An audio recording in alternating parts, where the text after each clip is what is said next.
Welcome today. Thank you for listening to the discussion today. I would like to talk about stereotypes and how they affect us in our everyday lives.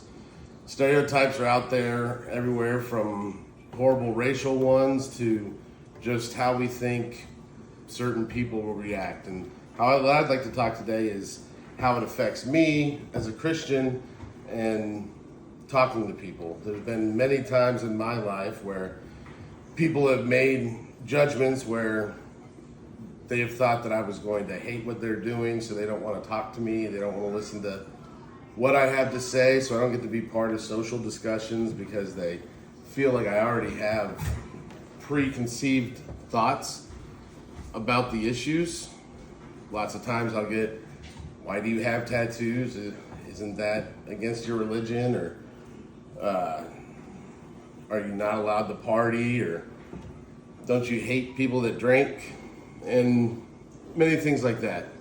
So while we're talking, just think back to times where you have felt like somebody had already thought something about you and you weren't really able to speak freely. And also think about times that you've thought something about somebody else and you've thought about how they were going to automatically receive you.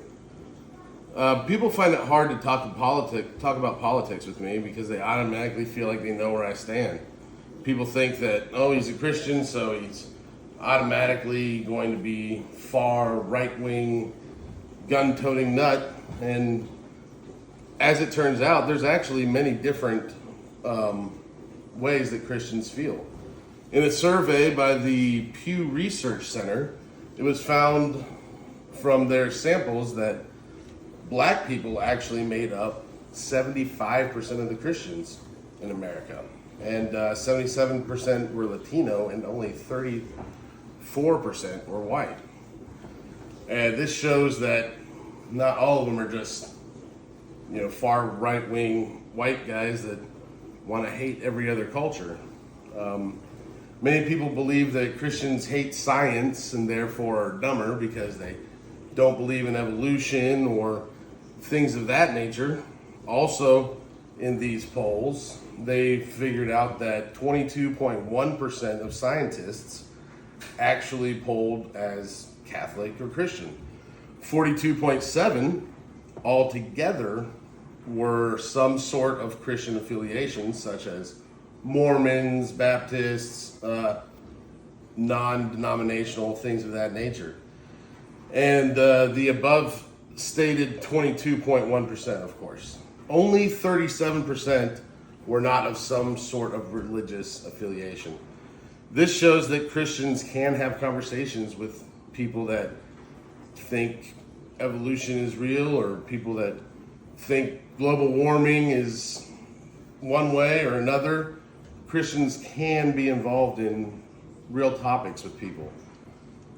The Pew Research posted a study of Christians with their views on things like abortions and homosexuality and things like that. A lot of people think Christians just hate anybody that's homosexual and they want to avoid talking to them about anything. They want to avoid letting you be a family friend because their kid is some sort of view on it. And as it turns out, 54% of the Christians involved in the polling said that they should accept homosexuals.